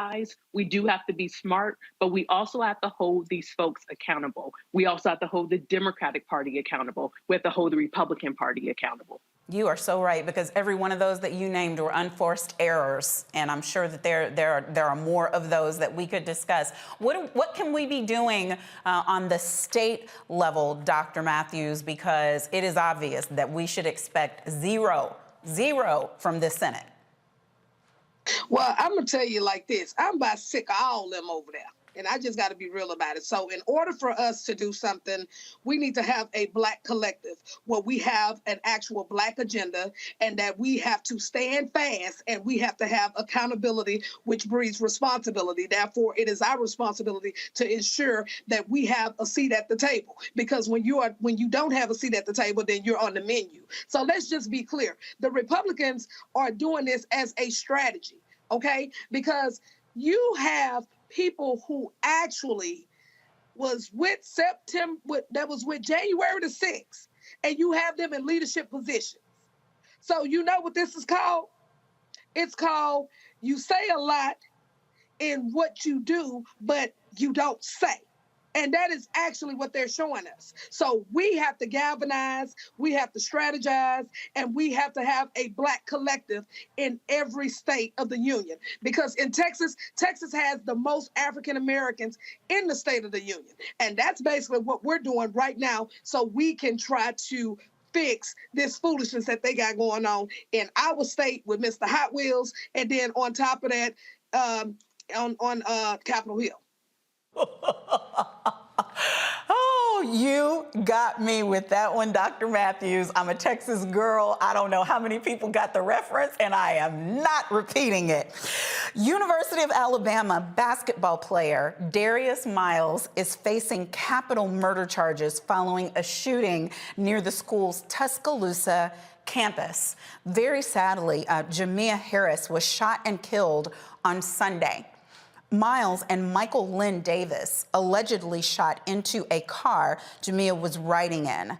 Miles says he's innocent in a statement released by his attorneys, which says, Darius Miles and his family are heartbroken tonight over the death of Jamia Jonah Harris. While Darius has been accused of being involved with this tragedy, he maintains his innocence and looks forward to his day in court. I don't know if anybody on the panel has any additional information about this case. Dr. Dibinga, have you heard anything? I have not, and we really need to watch how this plays out, because this is disturbing on so many levels, and I really hope we get to the bottom of this ASAP. This sister lost her life, and wow. No, I wish I had more information, but I'm definitely going to be following it. Anything?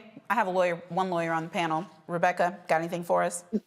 So I did read a report earlier today that the team had placed the football player on leave. I think it was like December 28th, and they said that it wasn't performance related and that it wasn't injury related. They just said that he wouldn't be with the team at this time. So it's interesting. It makes me think that there's been something that's been going on with him for a while.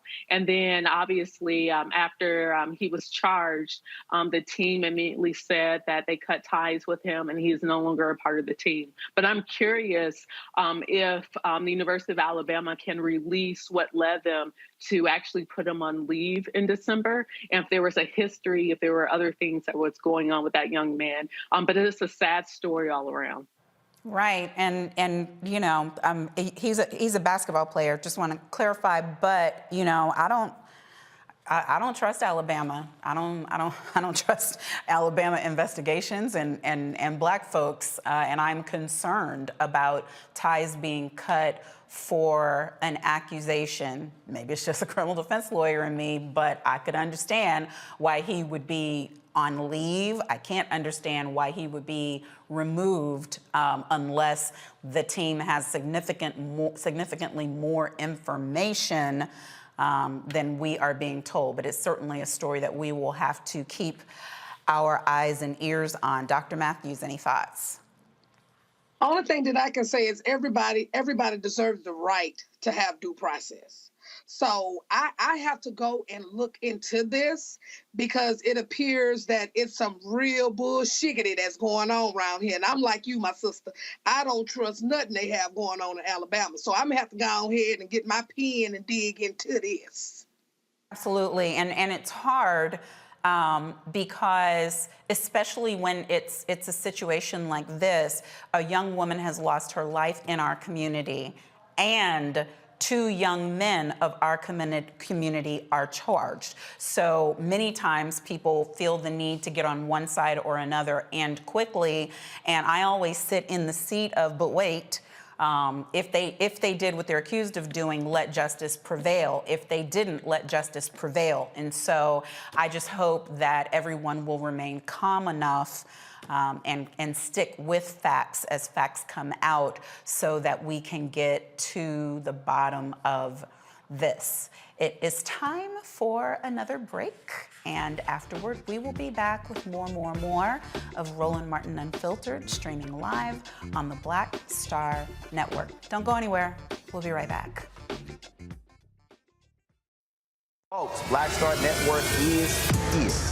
Oh, no punches! I'm real revolutionary right now. Support this man, Black Media. He makes sure that our stories are told. Thank you for being the voice of Black America, Roland. Stay black. I love y'all. All momentum we have now, we have to keep this going. The video looks phenomenal. See, there's a difference between Black Star Network and Black-owned media and something like CNN. You can't be Black-owned media and be scared. It's time to be smart. Bring your eyeballs home. You dig?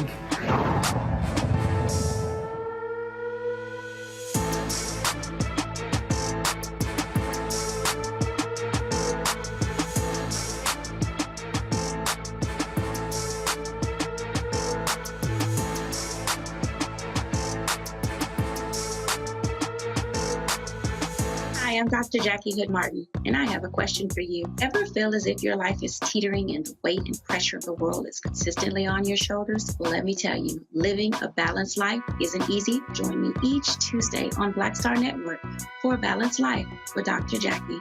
We'll laugh together, cry together, pull ourselves together, and cheer each other on. So join me for new shows each Tuesday on Black Star Network, A Balanced Life with Dr. Jackie.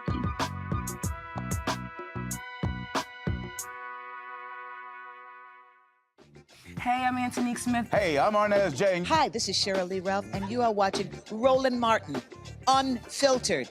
I mean, could it be any other way? Really? It's Roland Martin.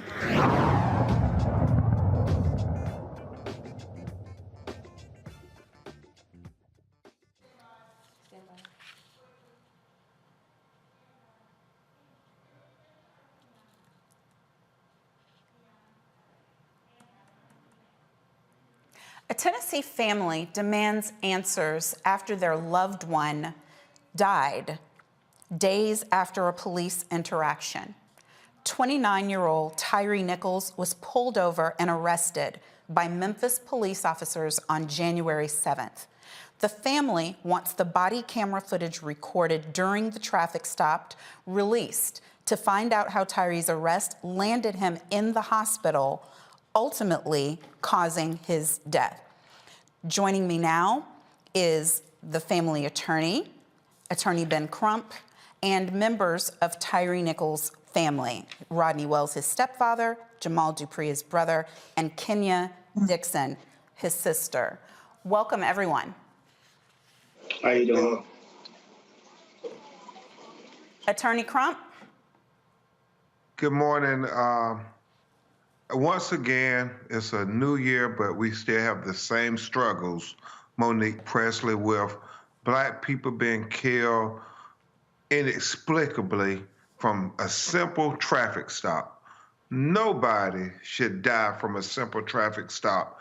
So when you hear the pain in Tyre Nichols' family, no, it's the pain that we all collectively feel in Black America when over and over again, for some reason, everybody can have de-escalation when it's other people, but when it's our people, it seems to be this notion that we're going to use the most, do the most, whether it's excessive force that leads to wrongful death like here in Tyree Sampson, or whether they put a knee on our neck, or whether they tase us to death, or they shoot us in the back. You just have seen it far too often now, already in 2023. And that's why we're going to make sure everybody in Memphis know that until we get justice for Tyre Nichols, there will be no peace. What kind of information do we know so far, absent the video footage? What do we know about what happened, Attorney Crump? You know, Kareem Ali has been working closely with Mr. Wells and Tyre's siblings and rest of their family. We know that it was multiple officers that had this encounter with Tyre, that Tyre was allegedly driving erratic, and that is all they've given us. They didn't say that he stole nothing, that anybody's life was in danger, or anything like that, and that Mr. Wells talked about he was close to his home, and they believe what was going on, and you can hear from them best, that Tyre was a good kid and that he was just scared, as many Black people are when the police pull them over. And so right now we know that everything that happened to Tyre should have been captured on body cam video, Monique Presley, or surveillance video. And if they don't have anything to hide, then why won't they release the video? You don't need to say no more. Just release the video.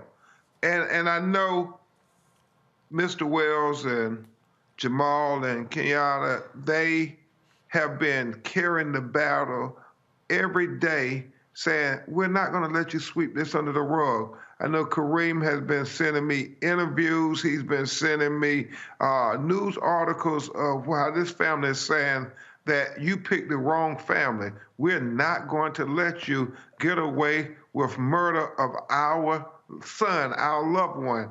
And when you hear them to describe Tyre, he seemed like he was just such a lovable, affable young man, and that he did not deserve this, Monique. And so the mayor has already said that they're going to be transparent.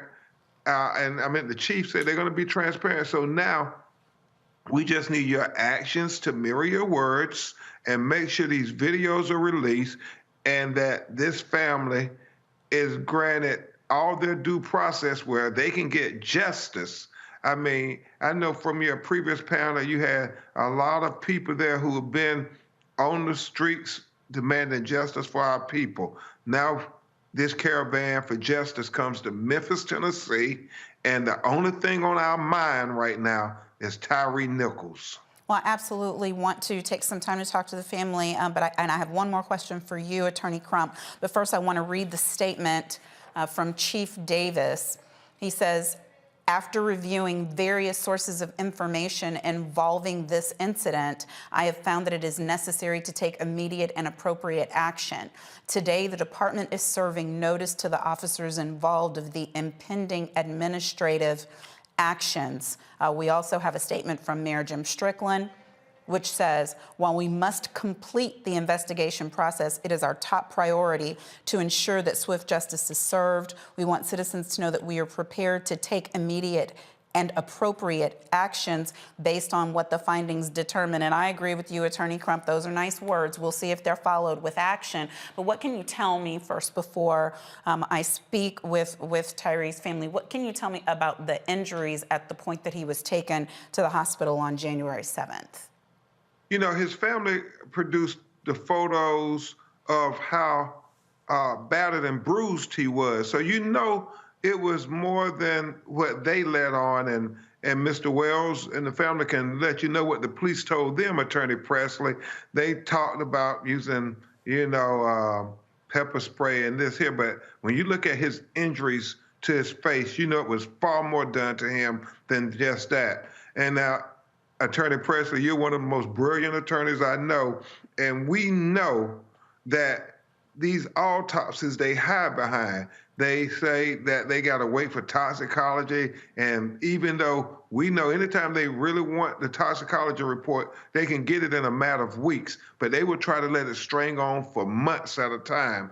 And so me and my legal team, Kareem, Attorney Tony Ramanucci, and others, we're going to get an independent autopsy on behalf of the family so we will know definitively what happened to cause the death of Tyre Nichols.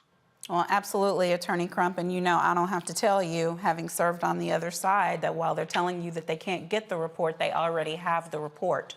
I want to turn my attention, though, to Tyre's family and say first, we offer our condolences, and certainly our hearts go out to you all and to your extended family. This is not a situation that anyone wants to be in, and we send all of our prayer, our strength, and whatever efforts we can to you as you deal with this ordeal that no one should have to deal with.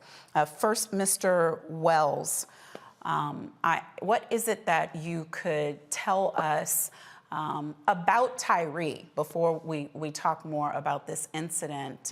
What can you tell us about your stepson? First of all, he's the greatest kid that you could have as a stepson. When I met Tyre, which is basically 10 years ago, he embraced me like, I was his father immediately. There was no questions. Great kid. He also worked with me.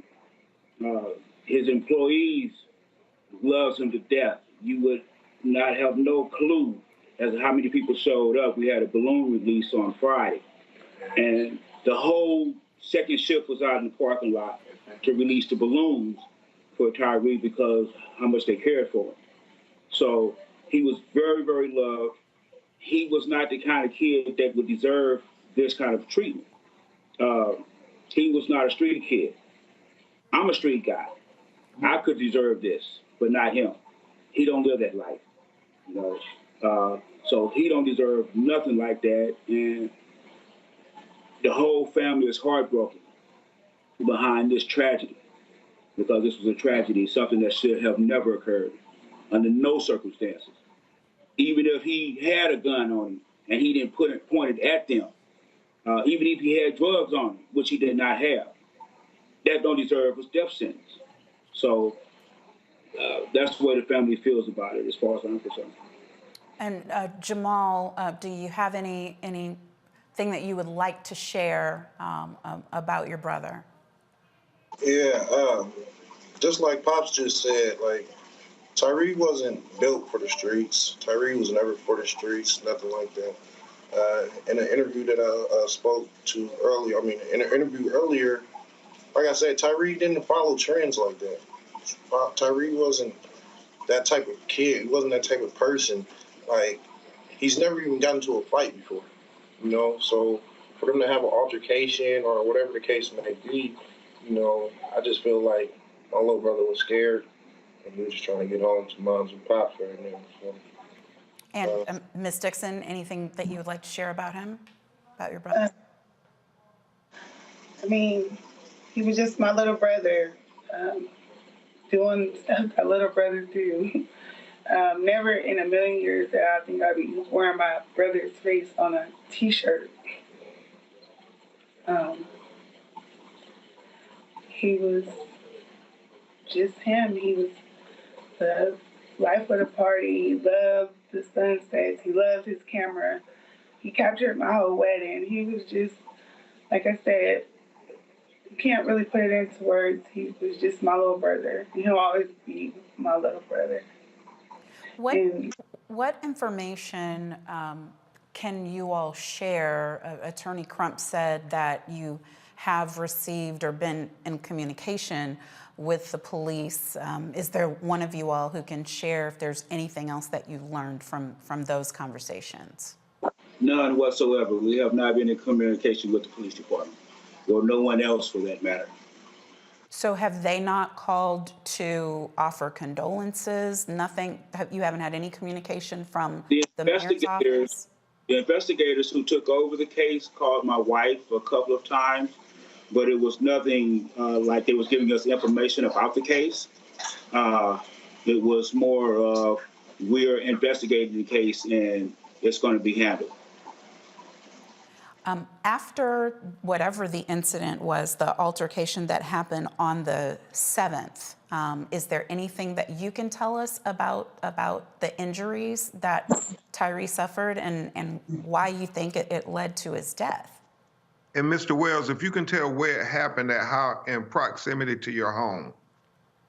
Okay, initially we were told that it happened off of Ross and Rains where his car was.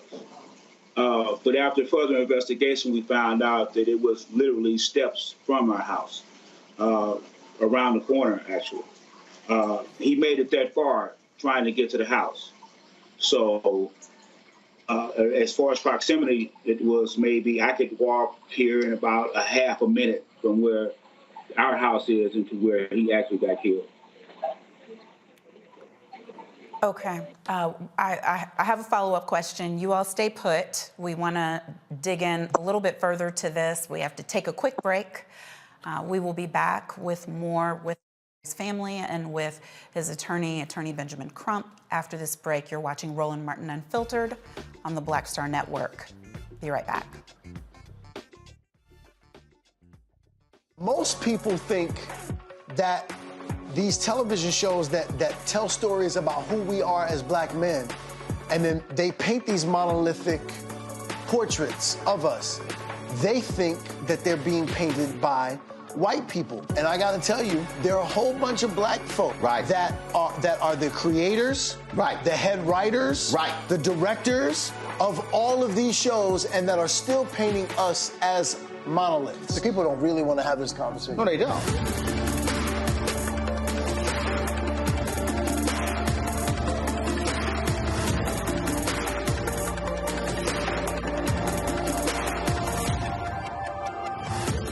On the next A Balanced Life with me, Dr. Jackie, listen to this.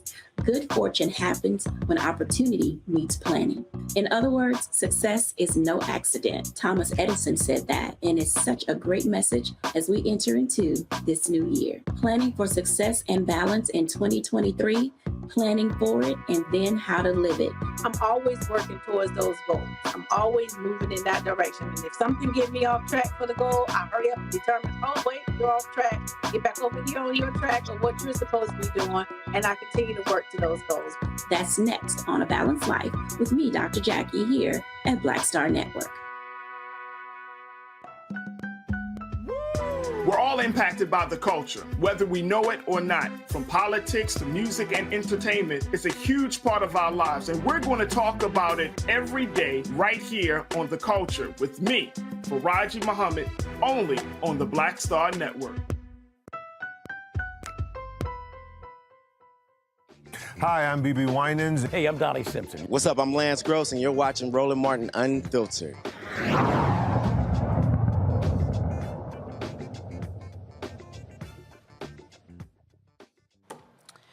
Before we left, we were talking to civil rights attorney Ben Crump and the family members of Tyre Nichols, who died after an encounter with Memphis, Tennessee police. He was arrested on January 7th and died days later. Attorney Crump, I am a little lost on the facts. From what we know, Tyre was pulled over and arrested on the 7th. He was pulled over, but then left the vehicle, fled the police. What happened? What do we know? Yeah, as his family have articulated, and they can even give you more graphic detail than I, he was pulled over for erratic driving is what they allege, and then he ran after he pulled over. Nobody's claimed he sent them on a high-speed chase or anything. Pulled over, he just ran. His family believes he was afraid. Many black people are afraid when they get pulled over by the police. And then Attorney Presley, they apparently caught him and encountered him. They say an altercation took place. You got multiple police officers and this one young man, and he's not he doesn't weigh very much, so you question the amount of force they had to use on him. But one thing we know is that with the contusions and the abrasions on his face from the pictures of the family, you know that it was more than just, they said they pepper sprayed him, and they didn't talk about going hands-on on him. But you see the evidence of that, Monique Presley. I think it's best if we let Mr. Wells and his siblings talk a little bit about the details, because they've been on the ground and they've been looking at every aspect of it, along with Kareem Ali.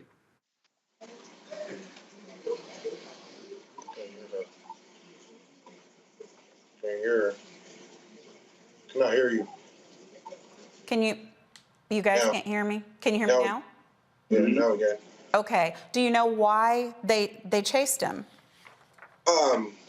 Me personally, okay, so first they say he was driving recklessly or whatever, but then we've also heard that he just ran a stop sign,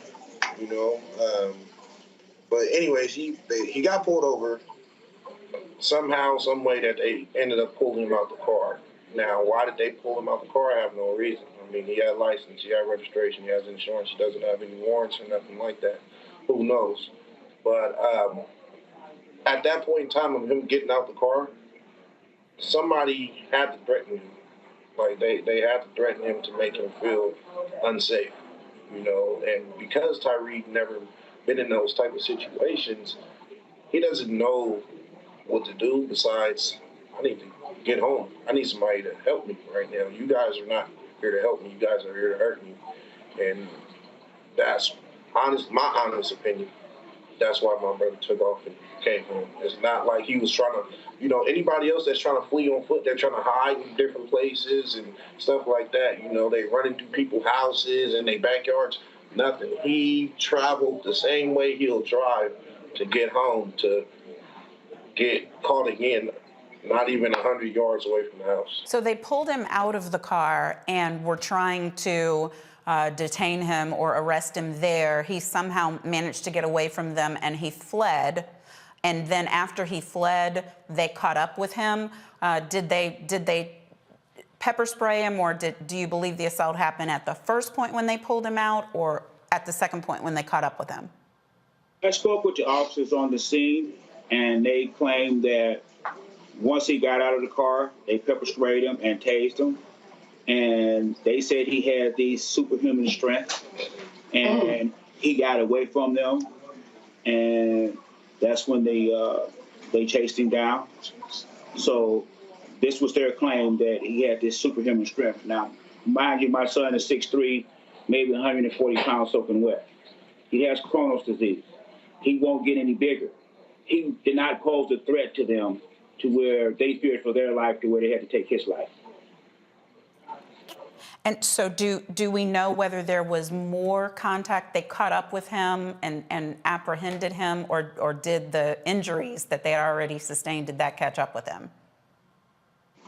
In my opinion, he got killed on the scene, and they took him to the hospital and put him on life support for cosmetic reasons. Okay. Attorney Crump, the reason why I'm asking these questions is because in every jurisdiction, it's not assumed that the police are just supposed to run after you. If you don't pose a threat to yourself or others, if you don't have a weapon, if these things aren't present, then I'm always asking these questions like, okay, he ran, but that doesn't mean you chase. So I was just wondering what we know yet. Has anyone received any information about street cameras or anything like that may be available to give more information? Yes, ma'am. We understand, Attorney Presley, that there are surveillance cameras that may have captured what actually transpired, and that's what we're employing them to do to build trust for the community. But I do want to underscore what Mr. Wells and Tyre's sister and brother have said previously about he was not a big kid, that he had no criminal history. I mean, this kid was so beloved in the Memphis community and the Bay Area of California that you have people marching in both cities saying justice for Tyre Nichols. He was a skateboarder. You got people out skateboarding for justice for Tyre Nichols. And so when you think about a person who everybody to a one said, no, he's not that type of kid. Not him. Other people who don't know Tyre, Attorney Presley, may say, oh, okay, well, the police narrative, it fits what happened, but not from the people who know him. They all are adamant that Tyre would have never attacked the police. If anything, he was scared because the police, were saying things to him, and that's what we want to see in that video. Who did what? Because they do not believe Tyre would have been on the offensive against the police. They never would have been in a life-threatening situation with Tyre Nichols. And that's why, if you want to shut us up, release the video. Absolutely. Well, I want to thank you to the Tyre Nichols family for taking the time in the midst of your grief to share this information. And thank you, as always. I wanted to share one more thing. Go ahead. Me and my son worked at FedEx, and FedEx went beyond what they could have done for Tyre and myself and my family. It's the largest corporation in Memphis. And he was so beloved there that it doesn't make sense. I mean, like I said, we had a balloon release. There was over 100 people out there for that celebration. So I want to give big thanks to FedEx for their support.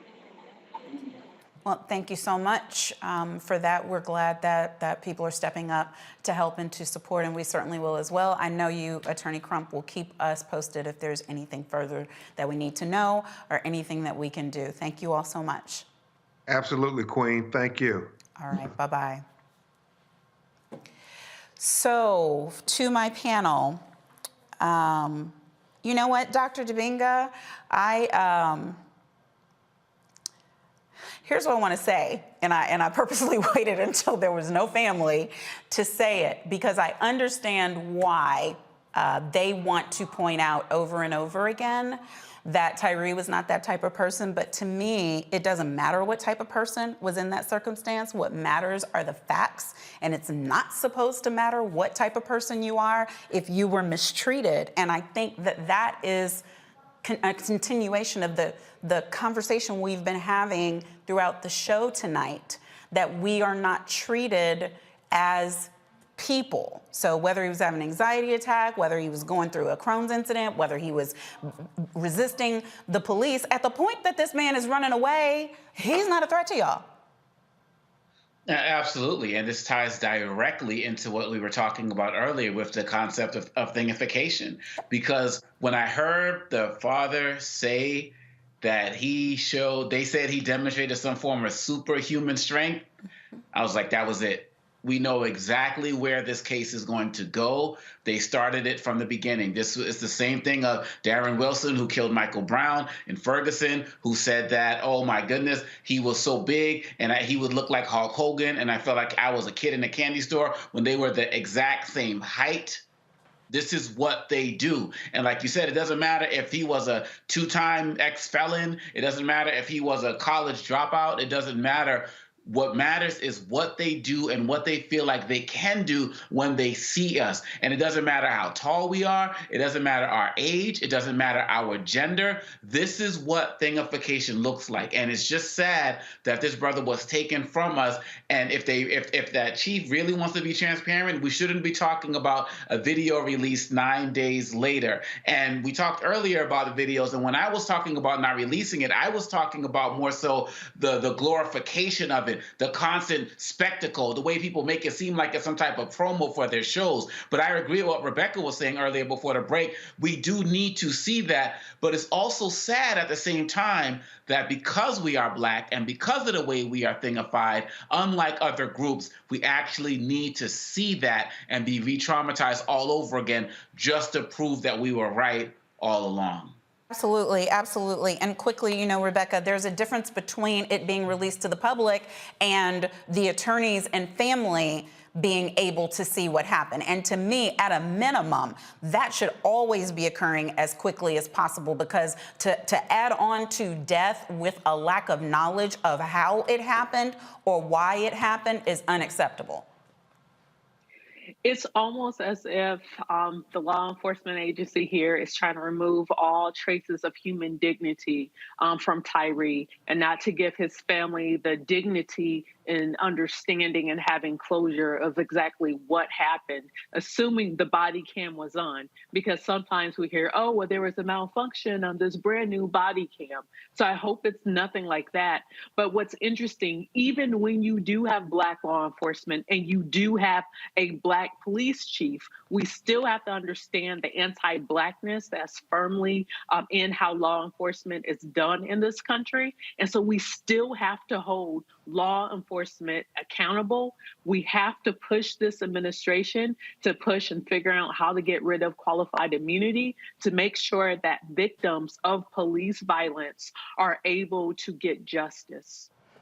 Absolutely. 1 minute, Dr. Matthews, and then we got to close. Okay, you know what? One thing that I did not hear is that, one, we have to educate our children on how to interact with the police.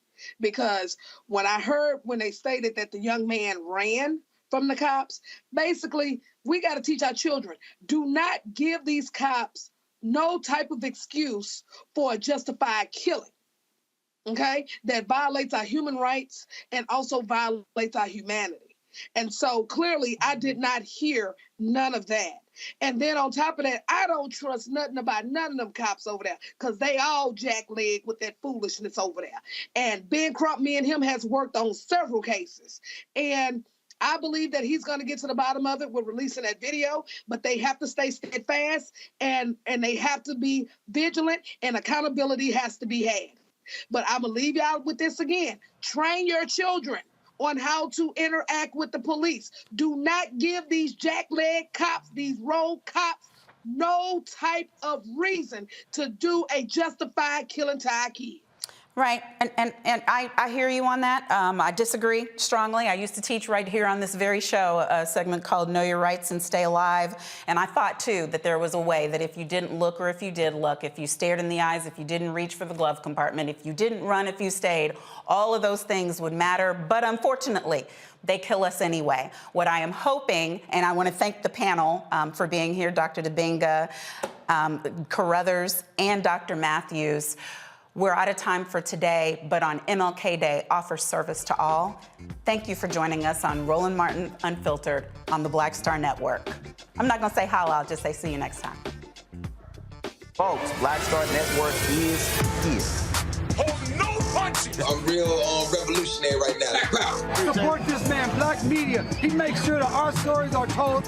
Thank you for being the voice of Black America, Roland. Stay black. I love y'all. All momentum we have now, we have to keep this going. The video looks phenomenal. See, there's a difference between Black Star Network and Black-owned media and something like CNN. You can't be Black-owned media and be scared. It's time to be smart. Bring your eyeballs home. You dig? Pull up a chair, take your seat. The Black Tape with me, Dr. Greg Carr, here on the Black Star Network. Every week, we'll take a deeper dive into the world we're living in. Join the conversation only on the Black Star Network. Hi, I'm Dr. Jackie Hood Martin, and I have a question for you. Ever feel as if your life is teetering and the weight and pressure of the world is consistently on your shoulders? Well, let me tell you, living a balanced life isn't easy. Join me each Tuesday on Black Star Network for A Balanced Life with Dr. Jackie. We're all impacted by the culture, whether we know it or not. From politics to music and entertainment, it's a huge part of our lives, and we're going to talk about it every day right here on The Culture with me, Faraji Muhammad, only on the Black Star Network. I'm Deborah Owens, America's Wealth Coach, and my new show, Get Wealthy, focuses on the things that your financial advisor and bank isn't telling you, but you absolutely need to know. So watch Get Wealthy on the Black Star Network.